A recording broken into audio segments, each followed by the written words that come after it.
Guys मैं late हो गया आज थोड़ा। तो मैं एक कंसेप्ट आपको दे देता हूं। क्लास देनी है मुझे, मैं कल देता हूं, मैंने क्वेश्चन निकाल रखे हैं। फिलहाल के लिए कंसेप्ट आपको दे देता हूं।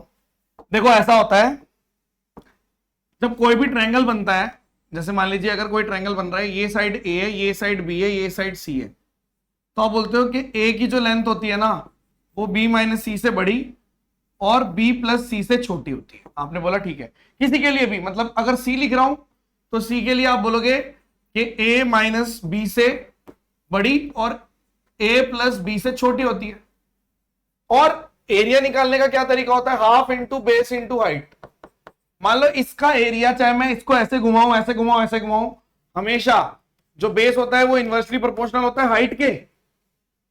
तो अगर मान लो मैंने आपको बोल दिया कि भाई साहब ये 2 है, ये 3 है, ये 5 है, पहली बात तो ट्रायंगल बनेगा? आप बोलोगे अगर 3 बेस ले लिया डिफरेंस से बड़ा है, नहीं बनेगा। नो, ट्रायंगल नहीं बनेगा, क्योंकि आप बोल रहे हो कि 3 को ना 5 माइनस 2 से बड़ा होना चाहिए, नहीं बनेगा। ठीक है, एक और ट्रायंगल ले लो। आप बोल रहे हो यहां पे ऐसे ले लो कि यहां पे 2 है, यहां पे 3 है, यहां पे 4 है, क्या ये ट्रायंगल बनेगा? 3 2 और 4 से बड़ा है, बिल्कुल ठीक है। 2 माइनस 4 यानी 2 से बड़ा है, और 2 प्लस 4 यानी इससे छोटा है, बिल्कुल। तो ये साइड है। अब इस पे 3 हाइट ड्रॉ हो सकती है। एक हाइट ड्रॉ हो सकती है ये h1, एक हाइट ड्रॉ हो सकती है ये h2, और एक हाइट ड्रॉ हो सकती है ये h3।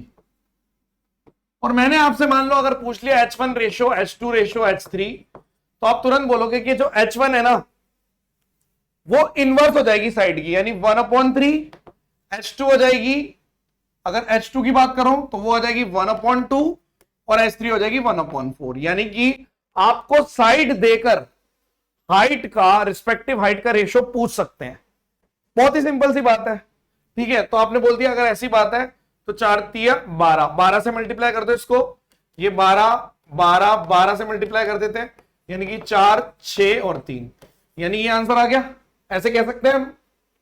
क्लियर है बात? एक छोटा सा कंसेप्ट देना था मुझे। चलिए, thank you so much. Session dismiss, bye bye.